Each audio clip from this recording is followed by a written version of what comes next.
then schedule. And this evening, afterwards, we'll try and gather up people and go to a pub. Is that everything?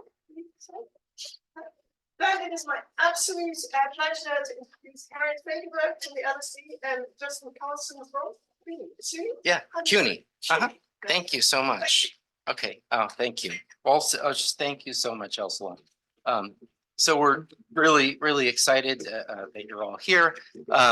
As Elsaline mentioned, so this is partly funded by the John Templeton Foundation in the US. A couple of years ago.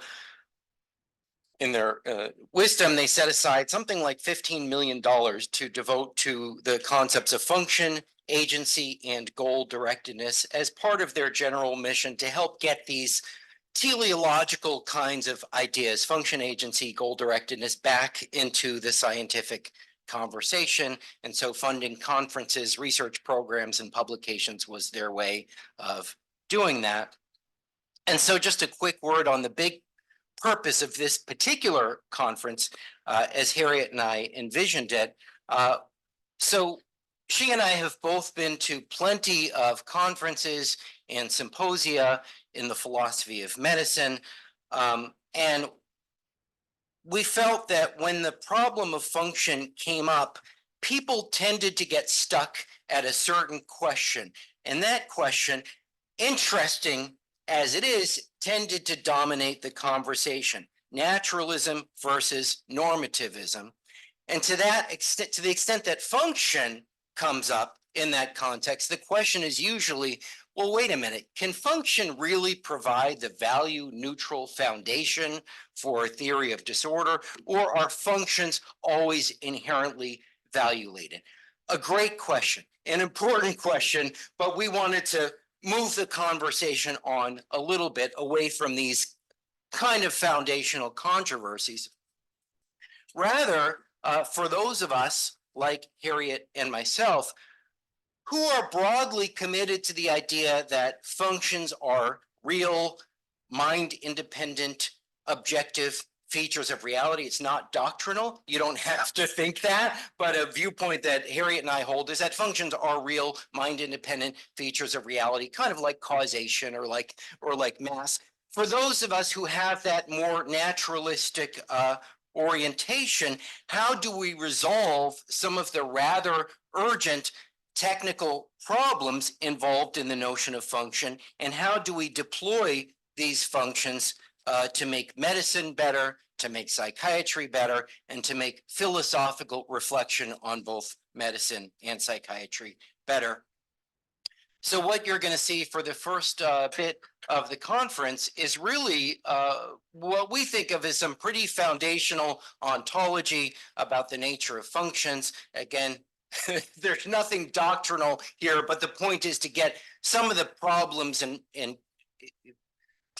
and questions that we think of as rather urgent on the table. And then for much of the remainder of the conference, we're going to be looking at how these notions of function and dysfunction apply to rather urgent problems in biology, medicine, and psychiatry. There are two outcomes that we envision. The first is that Harriet and I are writing one of these short Cambridge Elements books on biological functions. And the purpose of that book is really to introduce what we see as the 6 or 7 very important ontological problems about the nature of biological function, problems that we don't think are getting sufficient press. And you'll see some of those problems today: proximal and distal functions, and whether functions are graded, and the relation, what exactly are the conditions under which something is dysfunctional, and how do these apply to rather urgent problems in medicine and psychiatry.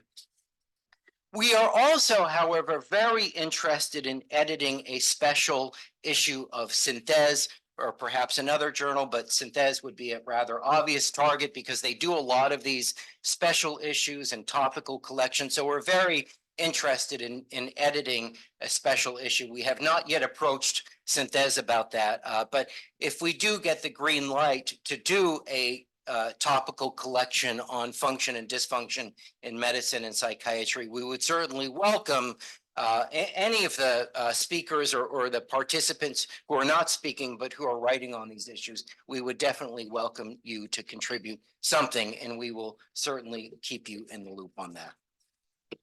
Okay, so that's all we have as far as the overview comments. Again, thank you and welcome. Welcome. Now, Harriet and I are going to jump right into our presentation, and that's one of the wonderful benefits of being among the organizers. You could just go first and get your talk out of the way, and then focus 100% on what other people have to say. Okay, so Harriet and I want to present, I'll speak about the first half, and then she'll jump in. We want to present a very general thesis about the nature of proper functions, and that's that proper functions are proximal functions. Is this how I do it? Sorry.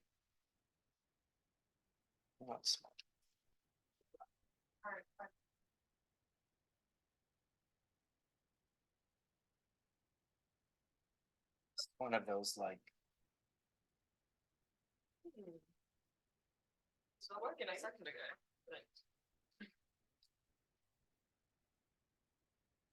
All right. Well, try it on the power on the screen on TV. That's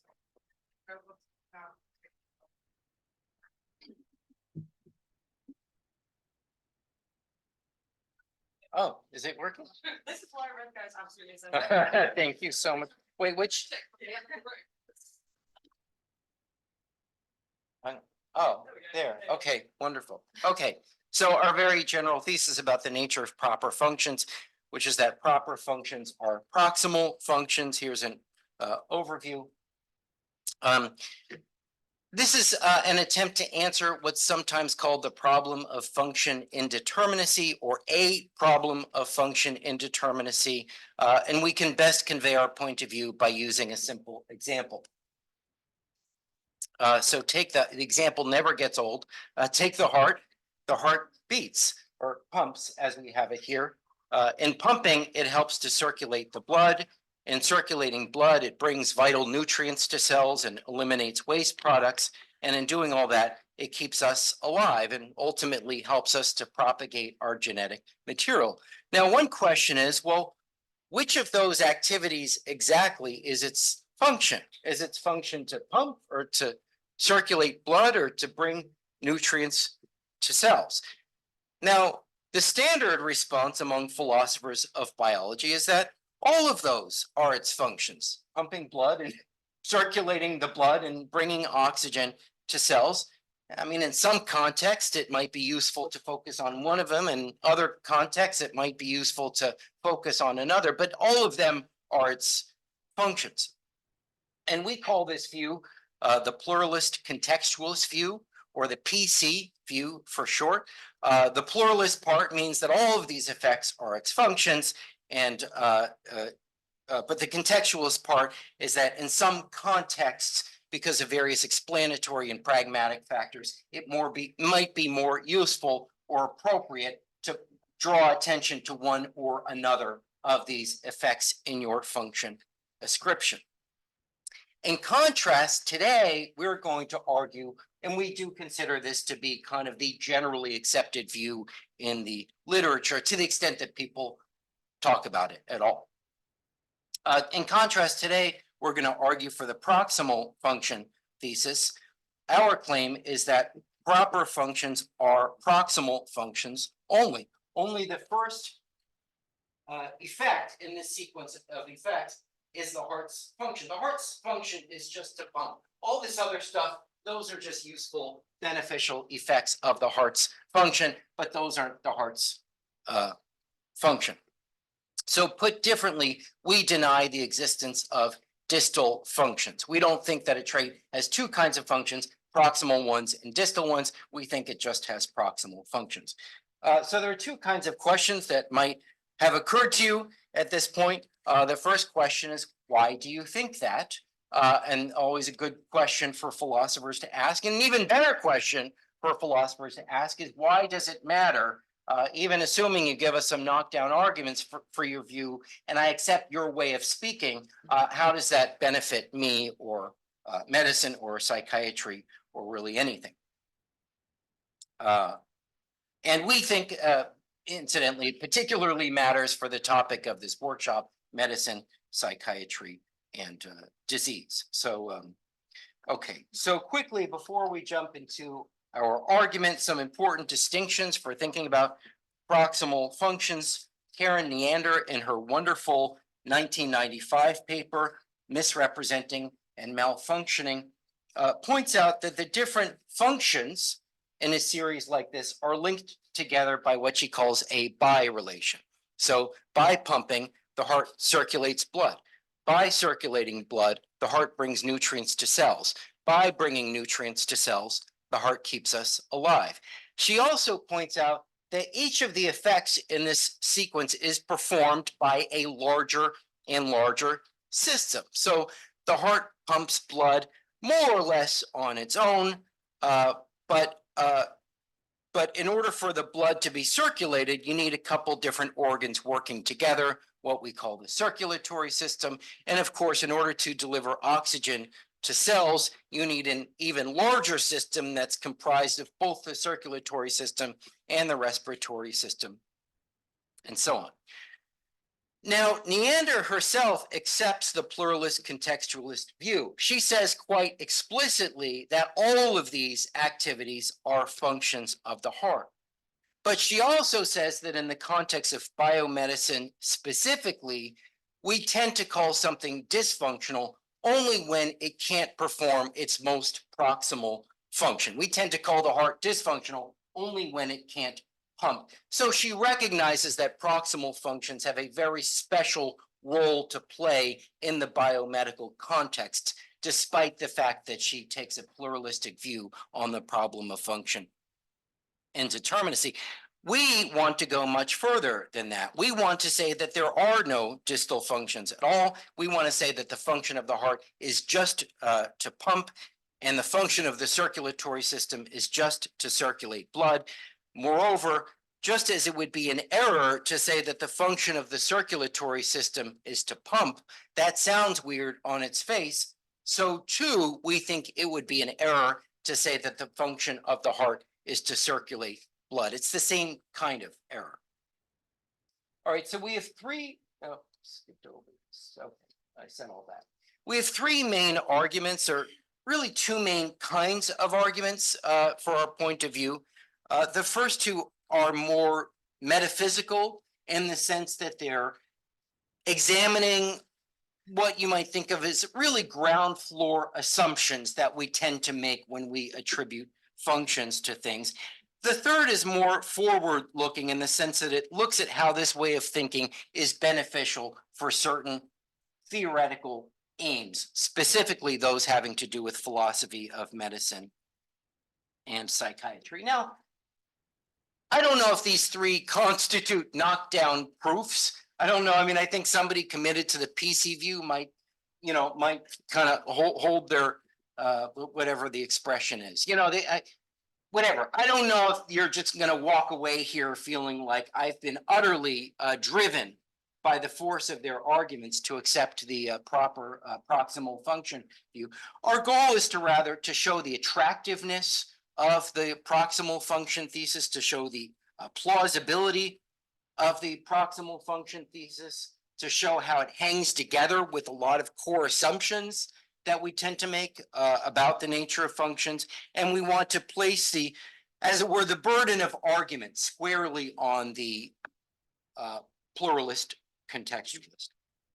Okay, so the first argument is the argument from what we'll call the specificity of functions. And that's that the proximal function thesis coheres well with a certain very basic assumption that we tend to make when we attribute functions to things. And in fact, the assumption is so basic that it always sounds a little funny to me, even saying it. That's how kind of ground floor that it is. And that assumption is that different parts of the body are meant to do different things to make the system work. Different parts of the body have different functions.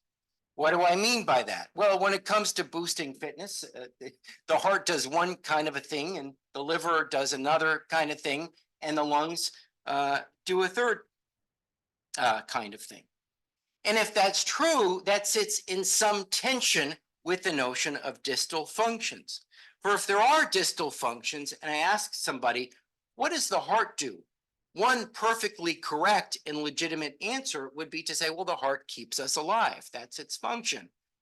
Say, okay, well, what do the lungs do? Well, the lungs keep us alive. That's their function. What does the liver do? Well, the liver keeps us alive. That would be its function. If somebody answered our questions like that, we think they would be somehow deficient in understanding what functions are. It's not that they would be giving us true but uninformative statements. We think there would be something amiss in their understanding of functions. Whoa, because they seem to fail to grasp that when it comes to functions, different parts of the system are supposed to do different things. This basic insight, moreover, is hierarchical and iterative. You can take an organ like the heart, you can look at its various components, and suppose somebody asks, what's the function of the right atrium? Here, it's perfectly clear that you're asking after what we're calling its proximal function.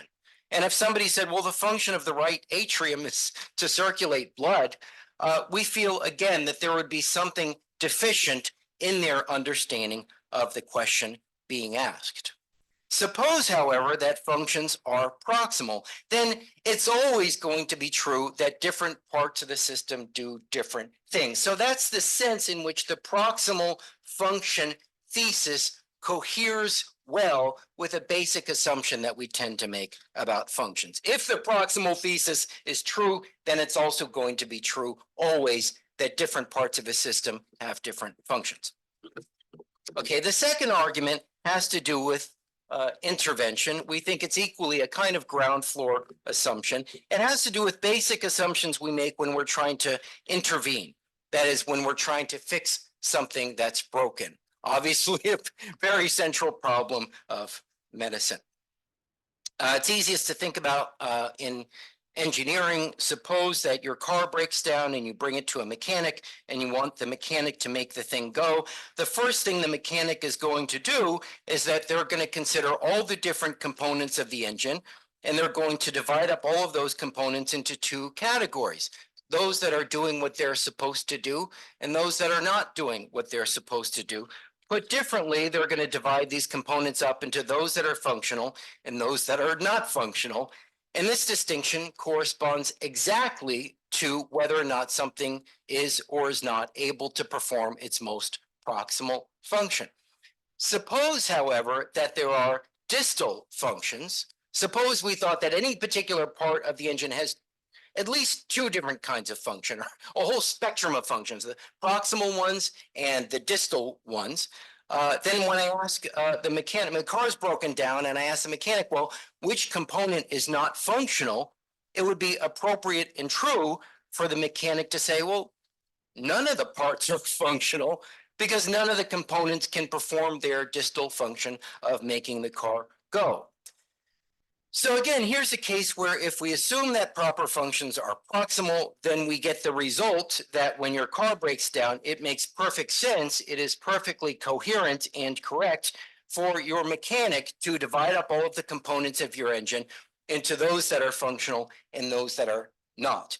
Proximal function thesis supports a second basic assumption we make about function. So that's the sense in which we think that the proximal function thesis coheres well with some ground floor assumptions we tend to make in attributing functions to things.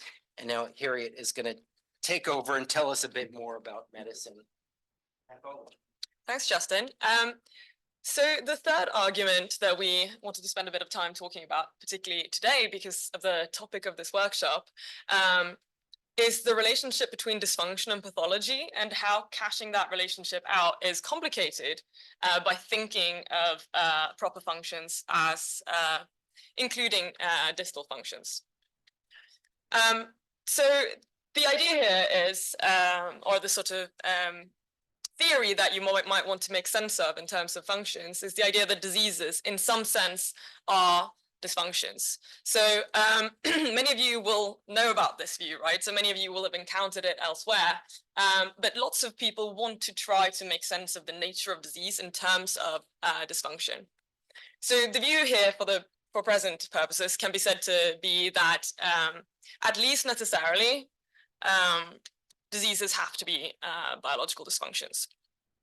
Now you can see how this notion of distal and proximal functions will feed into this, right? Because whether some trait is or isn't dysfunctional, is or isn't performing its function, is going to depend on what exactly the function of the trait is.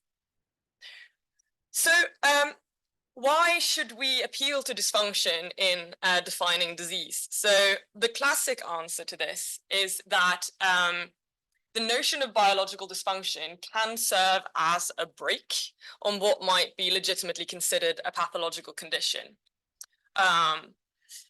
So it serves to limit what we might call pathology. So on this view, it wouldn't be enough, right, for some mode of functioning to be bad or unusual, or negatively valued or maladaptive in the current context. We would have to know that there is a biological dysfunction of some sort. So here's an example of someone making this point. So this is Matthew Smith Griffiths making the point that an exclusively social account of disease would kind of fail to tell us what's biologically or scientifically wrong with, for example, a diagnosis like sluggish schizophrenia in the Soviet Union. So another way to think about this is that the notion of biological dysfunction is supposed to serve as a sort of check on undue medicalization. So this is the imposition of medical labels and concepts onto non-pathological states. So you can see that in order to really make sense of medicalization at all, we need some notion of what the pathological is. Okay, so I'm going to very briefly kind of outline the argument that we're making. So we're not saying that pathological conditions are biological dysfunctions. We're just saying, let's assume that they are.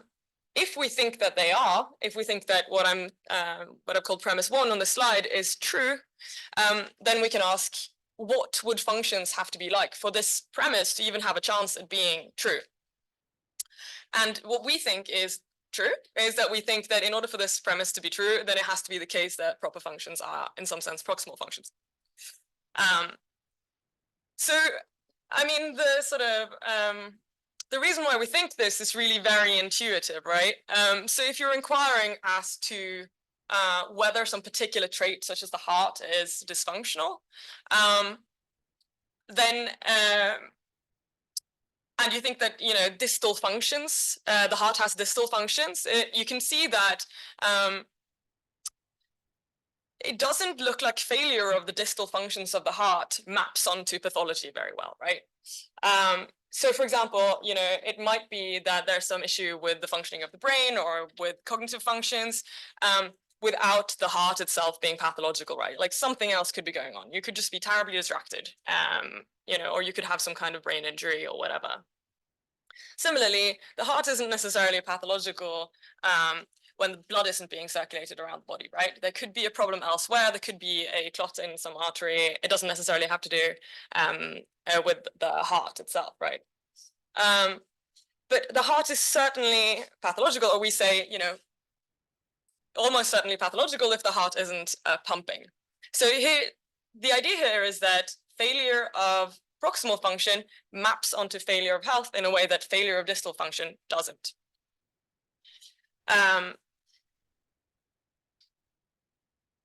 So basically, the view on functions on which failures of function are even plausibly failures of health is the view of functions on which proper functions are proximal. And we think this is a reason itself for accepting our thesis.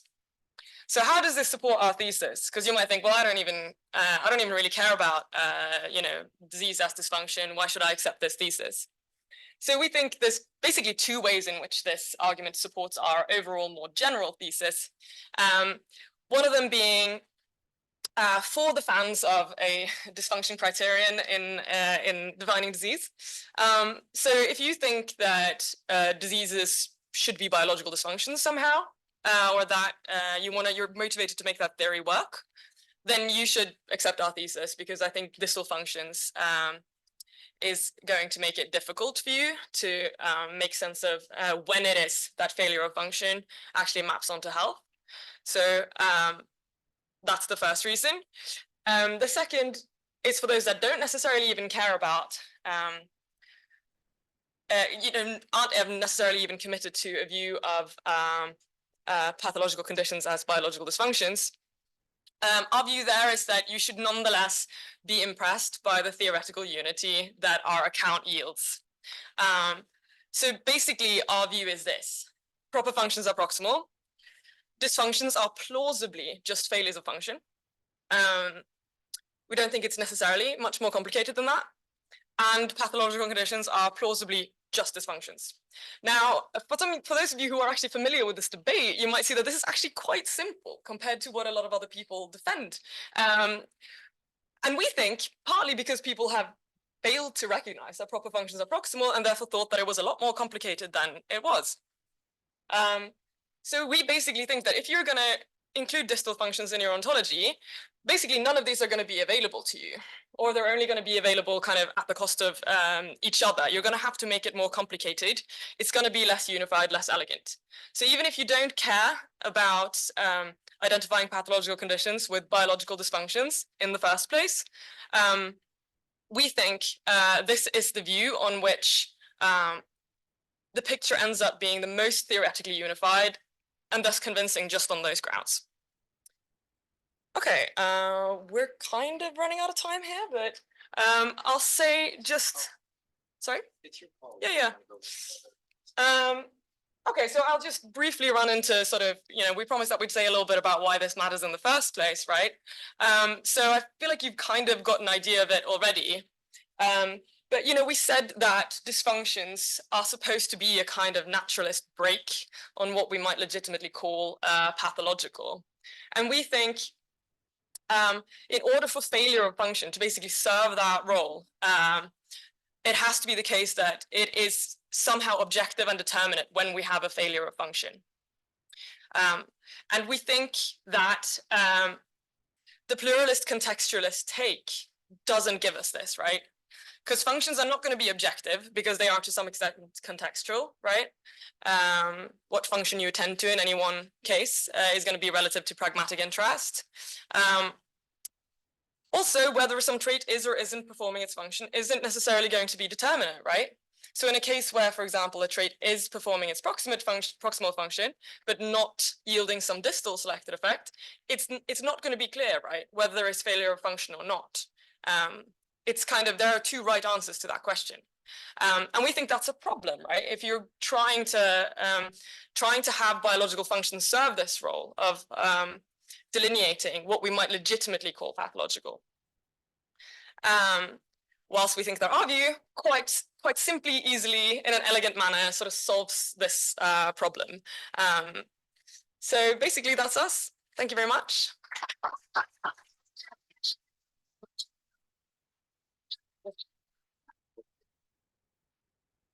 I wanted to raise my hand and then I realized that that's not my job. Okay,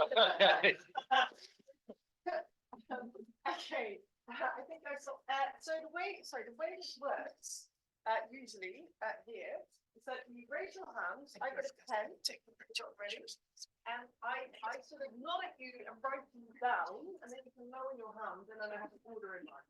Can we do fingers? Let's not do fingers. No, okay, yeah, that's up to you. I'll think. Might be too many people to do follow-ups. Okay, so Alex, Thank you. So thanks. So you're saying that it's a perfectly acceptable answer to the question, what's the function of the heart to keep you alive? I think you must think that that's something like not quite literally true, but it seems that you need some story about why that's an acceptable answer. And similarly, your opponent is going to need kind of the reverse. Why say the things you say the way you say them? And I think they probably have a relatively straightforward answer, which is something like, whenever you say not function, there's a good chance that I just mean distal function. And when you say function, I mean proximal function. And after that, we don't really disagree about anything. So I just wonder where's like the meaty disagreement, if there is one. Yeah, may I start by trying to answer that? Yeah, so we absolutely agree that there are going to be some contexts where it is going to be natural when you're ascribing a function to something to point to a distal function. The example I like to think about is if my kid says, what does the motor nerve do? I'm going to say, well, it helps you move about. That's its function. in our view, that is not technically correct. That is an error, but it's a rather harmless error. We don't even have to think of it as an error, but more elliptical. If you really wanted to draw out that assertion, the assertion would be something like, well, the function of the motor nerve is technically just to release acetylcholine, but in normal circumstances, if everything's working the way it's supposed to be, the greater purpose of that, or the broader goal of that, is that it helps you move your body around. So now the question is, okay, why get hung up on the claim that functions have to be proximal rather than allow this leeway? We do allow a leeway, despite the fact that we acknowledge that these ways of thinking are harmless, usually elliptical, and can be accommodated in that way. Really, I mean, we would just go back through those three reasons, you know, two of which were more, look at how our proximal function thesis coheres well with these basic assumptions that we tend to make. And the third being a little bit more forward-looking, look at how the proximal thesis just gives you this really theoretically elegant view of disease and dysfunction. And once you reflect on those three reasons, again, I don't know if they're going to be knockdown reasons, but we think that once you reflect on those three reasons, well, it coheres pretty well with my underlying metaphysics, and it does grant some theoretical unity. I'm going to go with the proximal functions, and I'm willing to discount some of these statements as being merely elliptical statements. That's what we hope you you get out of it. But yeah, thank you. Did you want to add anything to that? Was that okay? Sorry. I tend to ramble too, so hit me if I'm just. And another thing. Thanks. Is this on? I can't tell. It is. It is. Okay. So I guess I thought my question was about like instances where like you say you have like adhesive proteins, right? And because of like higher order regulatory mechanisms, the thought is like, well, really, when we're thinking about the proper function of individual adhesive proteins, we're thinking about something distal. The function is to adhere cells together, not to produce this particular protein. Mm-hmm. And this kind of redundancy in the body is very helpful for all sorts of reasons. But I think my question is more like, there seem to be cases where we can talk at a more general level. Like the talks seem to be about like this specific part of the body does this thing, right? And different parts do different things. But like when I talk about motor neurons, Mm-hmm. right, I'm talking about a general category. And it seems like I can ascribe a function, like a proper function, to the whole category rather than like the motor nerve or like the heart or whatever, right? So I guess my question is like, maybe is there some connection between the categories, the sort of generic parts maybe that we're identifying when we're not identifying specific parts and function ascriptions to them? Mhm. Is there some case to be made that maybe distal functions are helpful in talking about parts of like higher order regulatory mechanisms, that sort of thing? I mean, I don't know exactly the case that you're discussing, so I'd have to talk to you more about the details of that, really. But just I think one thing, there are tokens in the body, right, that are of a type, and the type, they have the same function. Basically, they are of the same functional type. I don't think that means we have to talk about distal functions when we talk about those traits, right? I mean, they might just have the same proximal function. Yeah, I guess I'm thinking like that's true, but there's also like generic versus specificity. And it seems like I can be more general or specific when I'm talking about different parts. Like I can talk about motor neurons or afferent neurons versus efferent neurons, and then I can talk about the functions of afferent versus efferent, but I'm not talking about like V1 neurons or like, ganglion cells or whatever, right? Like even these are categories I can try and get more and more specific. And it seems like maybe the proximal thesis still works. It's just that once you're talking at higher levels of generality, you're also going to get sort of a corresponding level of generality in whatever you take the proximal function to be. Would you say that that's kind of on the right track, or? Yeah, I mean, if I may, I would just say that you might have to modify your function description so that you're still talking about a proximal function, but a generic, just describing a proximal function in generic. So in a sense, you could say of most neurons that their function is to release neurotransmitter, and that would be the most general. So if we're talking about motor neurons, we're generally talking about acetylcholine, but we could talk about a more general class of neurons. We would still want to attribute them only a proper function, proximal function, but we would want to describe that in correspondingly generic, but at the same time proximal terms. But of course, if you're talking about the function of a larger system now, you know, the function of the motor system or the circulatory system, then you have a different kind of function. Thanks. Lots of great questions. I was interested in the case where the dysfunction consists in the interaction of components. I think you wrote that. Sorry, where the dysfunction consists in the interactions of Yeah, yeah. components. So in the engine case, in the old days where there were just lots of normal tolerances for the gears, you could have two gears, they're Yeah. perfectly fine, but the mechanic is picking ones that fit nicely with each other to have an engine well running. There's lots of cases like that in psychology, but maybe there's an even simple case with something like your tendons are too short or your bones are too long. So they're both doing what they're supposed to do. The tendons applying force, the bones holding things apart, and a lever, but they're not interacting in the right way. So how can you count those as dysfunction? Because it looks like the proximal things each of the components is doing is functional. I think it's a very good question. I'm writing a paper about this right now, so I don't think it's a threat to the proximal function thesis per se, but it does raise this interesting question, right? If whether like a more complex trait can be dysfunctional, even though all of its parts are functioning correctly, are performing their proximal functions just fine. And you might think that's, almost that's like in the category of like the kind of interesting questions that, like I think it's good about like, sort of moving the debate beyond the sort of foundational and talking about the complexities of that, because Yes. It's not totally obvious to me what the answer to that question is, but it is obviously, I think as you say, it seems possible, right, that you can have these sorts of cases where, where at the level of the more complicated or larger trait, you'd still say there's a failure of proximal function there, because precisely as you say, there might be some issues with how the traits are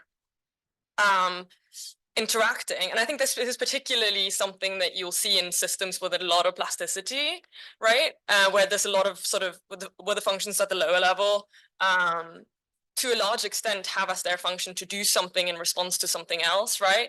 And in those kinds of cases, you could really see how some sort of strange input or misfiring at a certain point, right, can kind of reverberate through the system in a way that makes it impossible for the larger system to function correctly or to perform its proximal function. I think it's a really good question. I have some thoughts on it, but I'm sort of, yeah. But let me just say real quick, this is exactly what we were hoping for, because these are among the questions that we see as being really vital. Proximal, distal, degrees of functionality, the precise conditions of dysfunction. Can whole systems dysfunction if none of their parts are dysfunctional? Like, those are the things we really want to dive into and encourage. Yeah. Oh no, you're not jumping, you're holding. Failing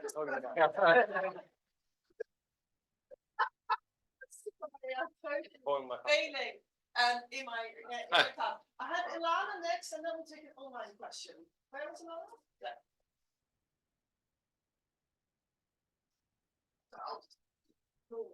It's waiting for David too. Yeah, no, he's not. Yeah, he's not. Saving it for tomorrow. I have a question about how exactly decide which function is the proximal function. Okay, so you've got the heart, you can say the proximal function is to pump the blood around the body.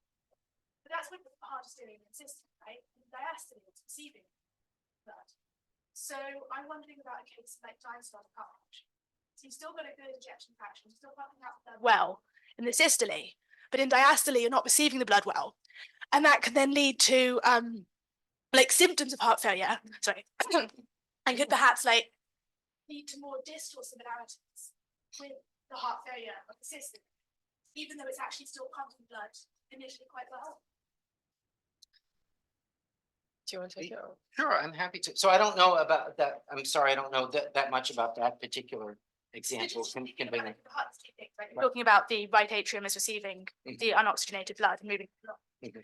And the function of the heart seems to be pumping the blood well Mhm. through the body, and then then all these other distal functions that occur because of the blood circulating. Mhm. And I'm just thinking if something's going wrong in the heart that's not affecting the pumping, but perhaps affecting the receiving, like it's not, the heart isn't relaxing and taking the deoxygenated blood, Mhm. then it could still be doing its proximal function really well. Mm. It could still be pumping, Mm. at least initially, but maybe could be causing other distal dysfunctions Mm. that would, Mhm. but without kind of bypassing the first Yeah. dysfunction. I mean, I think that. I mean, yeah, sorry, oh, this go is- ahead.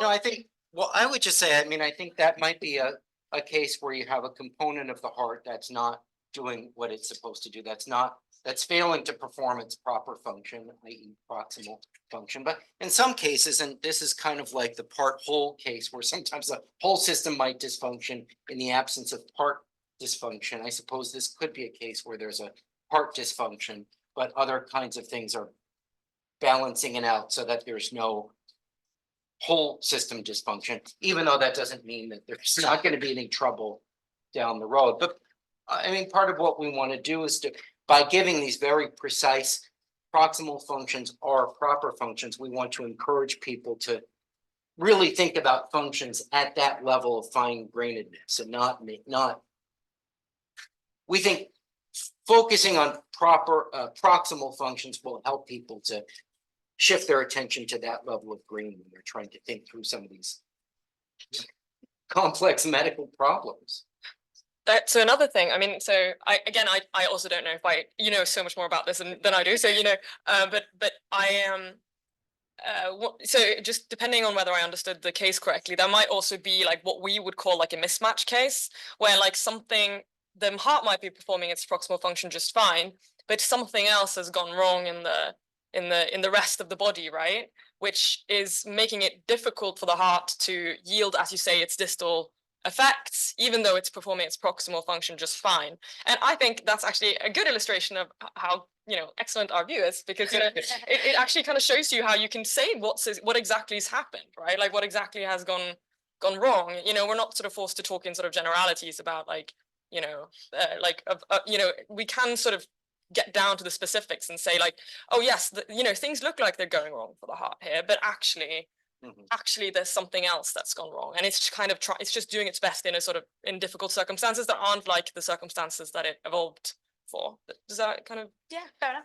Can I just add 30 Yeah. seconds to that? We're also in just general interest in another kind of theoretical issue of functions. We're also big fans of a paper that Karen Neander wrote some time ago on response functions. We think that many functions in nature are cases of what she calls a response function, which is just something having the function of doing F in response to conditions R. So the example she uses a pineal gland. Pineal gland has the function of releasing melatonin in conditions of nightfall. And that's important because it yields two different ways that the pineal gland might fail to perform its function. A, it's nightfall, but it's not releasing melatonin. B, it's releasing melatonin, but it's not nightfall. And we think that this is just another important kind of complexity and an important kind of wrinkle when we're trying to figure out, well, is the thing dysfunctional or not? Well, that depends on whether it's adequately responsive to the situation that it's designed to be responsive to. So one more layer of complexity that I think we'd have to take into account. Yeah. I'm sorry, what was it? That was 30 seconds. I feel like it was. I forgot about the online audience. Oh. Could I leave you in the microphone to Yep. read out the question rather than me? Thank you. I am a general practitioner. Many of my patients come with symptoms that can be seen as failures of distal function, for example, tiredness or feeling misunderstood. For the latter, a clinician may feel there is nothing to treat. Therefore, there is no dysfunction. So your thesis might help with a different way to explain function or dysfunction to such patients. There is subjectivity about function and its definition here. It's not a question, but I mean, it's something we can, I guess maybe there is a kind of critique there that is sort of, if someone comes to you with and complains of what might be failures of distal function or, issues that you would think of as being a distal issue, right? Like what are the practical implications for healthcare from what we're saying here? Yeah, well, I mean,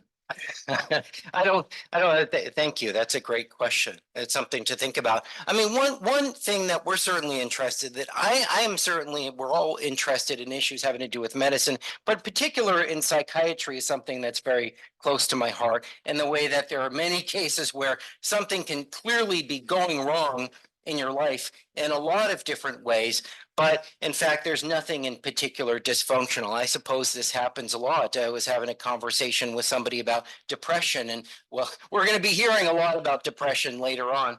But this question about whether depression always or necessarily implicates something inside of you in your mind or brain that's not working the way it's supposed to. Some of us at least think, no, there are plenty of cases where somebody can be depressed and it is a serious clinical problem and some kind of treatment is warranted or necessary, but nothing in particular is going wrong. Everything inside of them actually might be working exactly as evolution designed it to work. So we think it's important that there are going to be cases where clearly things are not going well, quote unquote, for somebody, but that doesn't implicate some kind of an inner dysfunction. And we feel very strongly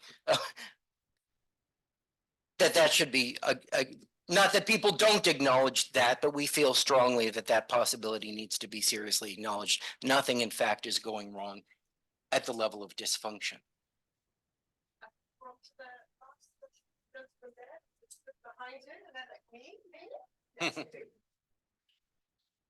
Yes, thank you. Yeah, you kind of already like answered part of the questions that I had. So, I mean, the first question that I had was you talked about the proximal and the distal functions, and I was wondering whether there, in your opinion, is always really only one proximal function, or if there cannot be multiple proximal functions to any part of the body or the mind, so to speak.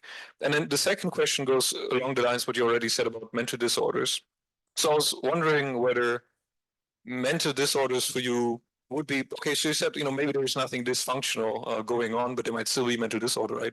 But in the cases that there is something dysfunctional, would this always be, according to your view, could this always be located to the neurological level in the case of mental disorders? Is dysfunction in mental disorders, according to your view, always at the neuroscientific level? So the question is, are mental disorders always brain disorders, kind of, or? Well, you could, read it as such, yes. So, well, let me say maybe, because you said, okay, there can be mental disorders where there's nothing dysfunctional going on, right? You said that in your previous reply. But I'm now asking, if there is something dysfunctional going on, is that then necessarily at the neurological level? I'll answer in a kind of slightly roundabout way. So, I mean, because I think that given this sort of view of function, it's going to be the case that mental functions are brain functions. And as such, it's going to be the case that mental dysfunctions are brain dysfunctions. And to the extent that we think that brain disorders are brain dysfunctions, it's going to be the case that mental disorders are brain disorders. But I mean, then you might think but this question of sort of like the level of description, I think that it seemed like that was part of what you were saying. I think that's a little bit more sort of complicated, right? Because then there's this sort of epistemic consideration. Where is it most obvious that things aren't working, right? Is it obvious from looking at the brain, or is it obvious from observing the behavior of the person or something like that, right? Or, sort of looking at sort of mental sort of symptomology. And I think I personally am not committed to the view that we will always be able to see the dysfunction at the level of the brain, right? But I am committed to the sort of metaphysical thesis that if there's mental dysfunction, there is brain dysfunction. But I should just say, Harriet, this is 10 seconds and it's a pitch for Harriet. So let me begin by saying, no, Harriet has two wonderful papers on just this topic. The first one being Are Mental Disorders Software Bugs? Is that the name of it? Pretty much, yeah. Are mental disorders like software bugs? And then the second is a contribution to a book symposium that Anneli Jefferson wrote on whether mental disorders are brain disorders. I think we're being booted out. Okay. Advertise. Luckily, first talk, so there are lots of coffee break. Oh, sorry. Please join me in thanking Harriet.